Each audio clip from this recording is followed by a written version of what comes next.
Ministry of Economy mandated that all private joint stock companies as well should have at least one seat for women on their board. Now, the message is clear from the UAE government and, from the International Governance Board and everywhere. The regulations are there. The benefits are apparent. I don't know what we're waiting for.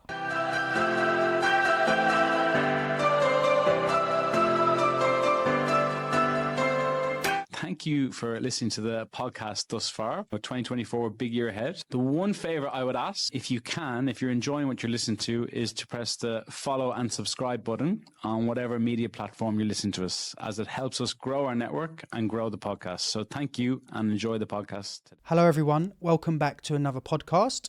I'm Lewis Elsey, Principal Consultant at Alchemy Search, and today we're joined by Sheena Ganesh. Sheena is a senior finance leader who has held various strategic finance roles across the Middle East and Africa. Most recently, the CFO for UPS, she was also the COO at KPMG and a global financial controller of Shell.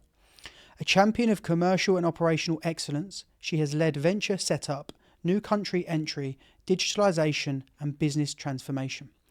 Deeply committed to sustainability, particularly on education and women empowerment, Sheena actively provides thought leadership on the matter and runs mentoring circles for female executives and university students. So Sheena, welcome to the Alchemy Search podcast. Good to see you. It wasn't too long ago I saw you at the inaugural CFO ball. How was your evening? Very good. You managed to get 100 plus executives. And the group was a nice, cohesive group. All of us mingled quite a bit. We had some nice conversations. Yeah, I think we really tried to focus on bringing diversity in the room in terms of backgrounds, organisations. We wanted to keep it a certain calibre of person, because obviously there's a lot of networking events and groups nowadays, but for a really effective networking event, we think that kind of diversity and different backgrounds is really key. So I'm glad you enjoyed it. But today we're here to discuss corporate governance. So firstly, what does corporate governance mean to you and why is it so important? How many hours do we have to talk about it? Right. We can go on for the next 48 hours or so. It's a sum total of all rules, regulations, directives, and the way a business conducts itself. And the reason why good corporate governance is essential is for building trust, regulatory compliance, mitigating the risk, and creating long-term shareholder value. Now, all of which contribute to the sustainability of a business and long-term value creation as well. Now, you can look at it in many parts. One of the key factors you can say of corporate governance is that having corporate governance ensures that there is a lot of transparency and trust that's created. And it's not just about the shareholders, it's about all stakeholders, customers, employees, and of course your investors as well. And it's critical to get investor trust. The reason why it is critical to get investor trust is knowing a company is well managed with the right governance processes gives them confidence that it's there for the long run and their investment is safe.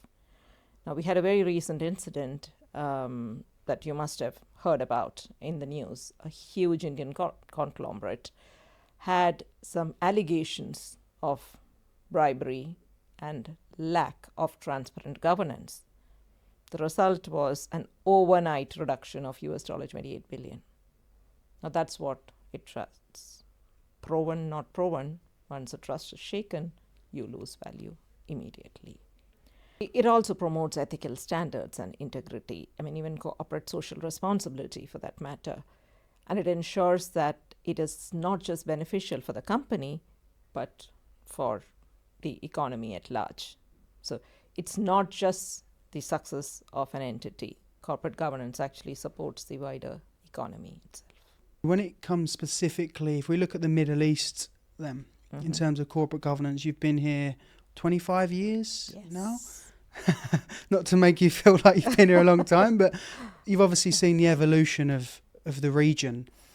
How has corporate governance evolved from when you first arrived to today? From it being almost non-existent, I would say. Currently, the whole of Middle East and particularly UAE is at an inflection point. there has been so much conversation around it. There have been multiple rules and regulations and directives that have come out from the various organizations, the TFSA, the DIFC, the FATF, all of them have come out with directives on corporate governance itself. And now they have included things like board composition, they have spoken about gender equality in boards, they have spoken about communication protocols. It's all encompassing. So it has gone through a sea change over the past few years. And another point on what's happening in the Middle East, essentially, is that the ESG disclosures have been made mandatory for companies. Now, there's a lot of funding for the purpose as well. Saudi has declared a bond. There are ETFs, there are sustainability bonds. And, this huge commitment from governments and regulatory bodies are what will actually expedite the change and the cultural shift in the region. Now, if you look at it, the regulations are there and they are constantly evolving as well. So initially the rules were for UAE stock exchange listed companies. Now there are rules which have come for the wider registered companies as well. With taxes coming in, etc., there would be more scrutiny, and as such, there would be enhanced corporate governance as well. I mean, if you look at it, there are very good local examples of that. I mean, you look at Etisalat, you look at Dubai Holdings, the banks, actually, Emirates and BD. In fact, financial services have sort of led the way. So what can the industry clients then, aside from financial services, who are obviously very regulated, stringent in what they can and can't do, what can industry learn from the financial services, for example, around corporate governance? I think it's not just about learning from them, right? As I mentioned, how much time do we have to discuss this? Because it is a very huge topic, and there is quite a lot that you can actually bring in to ensure, the right functioning of an enterprise itself. So if you are to talk about it, we can talk about, first you can talk about board composition. As I mentioned, there are regulations in the UAE for that as well. So board composition, how do you ensure that you have a multidisciplinary, multi-gender, multi-race, multicultural, multi-skilled board?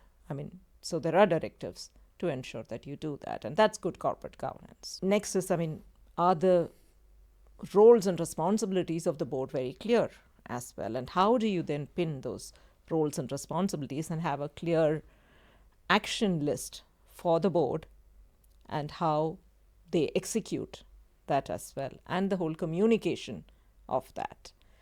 The other is the whole accountability piece. Now, how accountable is the board? What is the mandate of a board, and how much of it are they delegating to others as well? So where do the powers lie, and how are the powers being delegated as well? The other is about ethical leadership. Now, one of the things that you would see in a well-governed organization is that, let's say, it's a world before the enterprise. And what do you return to the land that you are incorporated in? Your CSR practices, your standards, your code of conduct, etc. So all of those sort of are built into your corporate governance to ensure that you have an organization, which is fit for purpose.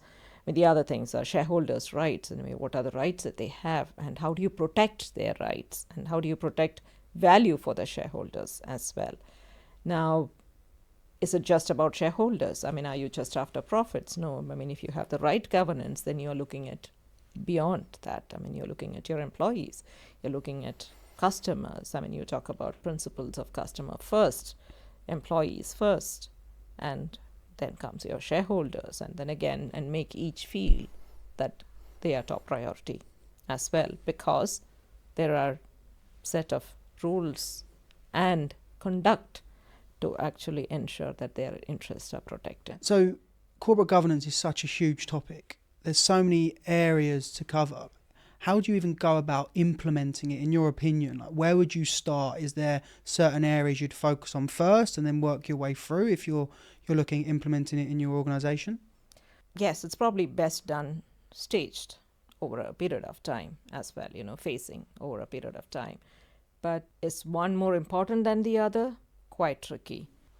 But what we can possibly start with is ensuring that there is an independent board. I mean, having the right board composition itself.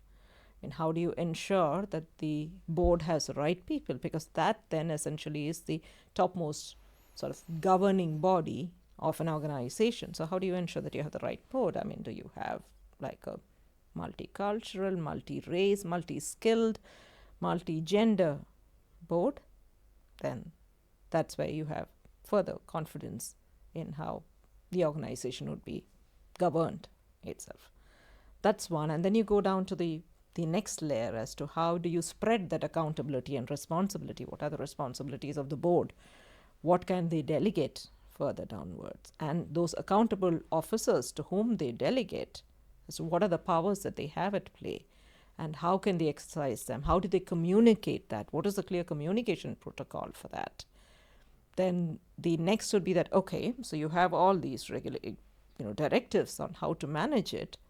What is the result of that management? I mean, how do you report back on that? Yeah, I mean, your results, your numbers, your performance numbers, etc. How do you report back on that? Now, with all of this, are you still looking too much inwards, or do you want to look slightly externally as well? I mean, what are your ethics? What is your code of conduct? How do you give comfort to your employees that they feel protected? How do you give comfort to your shareholders that they are protected? So it's ensuring that you give them that comfort as well. So it's shareholder and all other stakeholder protection, so to speak. So having the right code of conduct, ethical standards, corporate social responsibility norms, and sustainability. What do you do? All of that sort of give that comfort for each of the clear stakeholders. And then you go further and, okay, so you've done all of this. Can you monitor your performance? How often should you monitor your performance? And, what detail do you go to? What are your key KPIs that you measure it with? You go into that. Now, all of this is incomplete if you don't manage your risks well. So you start with your whole risk identification process. So what are the risks into managing an organization with the set of people and controls that you put in place?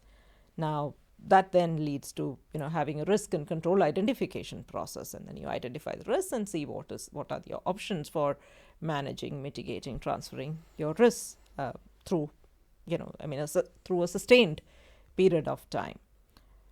Then you have to actually look at, okay, now you've done all of this. You have a talented board, multi-skilled, multidisciplined, as we spoke about. How do you ensure, and talented pool of people as well, but how do you then ensure that this goes on? And how do you ensure that it's sustainable? You need to ensure that there is clear succession planning as well. So for the board, and staggered plan for the board exits, as well as a plan for people as well. But how do you ensure that there are no gaps? There's nothing lost in the gaps during a period of time. So that's sort of, it's not just a start at one point. It's an ever-evolving process, and that's what the region has been going through as well. And every organization at different stages of their development, as well as the environment that they are working in as well, sort of moves through the various phases. Because I know when we first met a few months back, you was particularly passionate about a new initiative around diversity on boards in the government had announced, I think in regards to gender. Can you tell me a bit about what that means? Yes. So when we spoke about board composition, one of the things that I specifically mentioned was gender diversity. The benefit of having women on board has been long talked about. But when I think about it, why are we talking about it still at this point in time? It's bad enough that we are talking about it. It is even worse that we are probably having directives to manage that. And the worst of all is now it's mandated. When are we going to be enlightened on the need for equity in boards? I just hope by the time my Gen Z kids, by the time they get to the working world, this is not something to be talked about anymore. But coming back to the point, The benefits are there for all. I mean, it's seen, and it's not just me speaking. I mean, it's been statistically proven. Multiple studies by McKinsey, World Economic Forum, and others have all talked about the benefit of having women on board. I mean, few things on the operational side that we talk about are essentially, okay, women are closer to being the more influential consumers, so to speak, so they know the market dynamics better. The other is about, the nurture aspect that women innately have in them, and they do that to the organizations that they work within. And it's also been proven that organizations in which there are more women leaders, they tend to be more sensitive to sustainability. And so ESG and CSRs, etc., are much bigger in organizations where there are women leaders, etc. Now, the data is there, the insights are there, but what have we been waiting on? Looking closer, I mean, the UAE has probably been, a pioneer in the Middle East itself, and quite significantly introduced rules, regulations, and directives to support the cause of gender equality. You must have heard in 2012, Her Highness Sheikha Manal was the first one in the Middle East to introduce the Women on Boards initiative. And this was only the second in the world itself, for that matter. Now, UAE is committed to the cause. I mean, the Gender Balance Council was set up in 2015, and the aim at that point in time was to become one of the top 25 countries in terms of gender equality. They have actually contributed significantly to the costs as well. I mean, recently they had, committed to spending about $15 million to the cause of supporting UN women. Recently, UAE was also ranked by UN as the 7th country in the world when it comes to efforts on promoting gender equality. I mean, this is huge. Coming from, what we know of the Middle East from the past, I mean, this is really a long way. And a lot of other, countries in the GCC are following suit as well. Now, in the 2020, there was a directive that companies who are listed in the UAE Stock Exchange must have at least one woman on the board of directors. But very recently, that's when we spoke about this, in September 2024, the UAE Ministry of Economy mandated that all private joint stock companies as well should have at least one seat for women on their board. Now, the message is clear from the UAE government and, from the International Governance Board and everywhere. The regulations are there. The benefits are apparent. I don't know what we're waiting for. Sheena, you've given us examples of key pillars of effective corporate governance, but have you got any examples of what should be avoided? I think it's similar to what I spoke about as the key pillars itself, right? Independence is very critical. I mean, I have seen examples of joint ventures where you have, the CEO of one company, the CEO of the venture partner, the ops head of the one company, and the ops head of the other, all very critical to the execution of the project and have their skin and teeth in it, being part of the board as well. That sort of takes away the entire independence of the board. It will be hugely biased because it's their performance that's essentially being monitored itself by this. So the one pitfall that everyone needs to avoid is that you do not bring people too close to the action to be part of the board. A board composition should essentially be, you should have independent board of directors. You should have some non-executive independent directors. You should have people who know the business but are not in the direct business. So to summarize, what would you say are the critical success factors for effective corporate governance? Oh, it's a combination of strong board oversight, clear responsibilities, ethical leadership, robust risk management, transparency, protection of people, customers, and stakeholders, engaging with all of them as well. I mean, all of these would sort of combine together to ensure that there is sustainable results in the long term. First, I'd like to thank you for coming on and talking about corporate governance. It's such a large topic, and when you said we could really talk for 48 hours, you wasn't joking. There's so much to get involved with. But we'd like to end the episode on a lighter note and know a bit more about you. So finally, if you could live anywhere in the world, where would it be? I love it here. So I'd probably just continue being here. That's one. You can't use that. That's too easy. Okay. It's if I am to look at, I love nature. So I think the most recent travels and places that I've really enjoyed were Ireland. If I'm to pick one place, I'd probably in Southern Ireland. We've got a lot of Irish listeners. They'll love that. Maybe Northern Croatia as well. Really? Fair enough. And if you wasn't a CFO, what would you be? I'd be a farmer, I would think. In Ireland? Yes. Yes, I suppose. I love gardening. So my husband calls my house a tropical rainforest. Oh, really? So yeah, if I'm to choose, I'd probably do something. So a Something farmer in better. Ireland. Yes. Okay, fair enough. Well, we might have some farmers in Ireland listening, but that wasn't what I expected. I hope they do practice strict corporate governance, though. Yeah, who knows? Maybe. But like I say, thanks for joining. Had a good conversation. We hope this podcast has provided you some useful tips, and we look forward to seeing you on our next episode.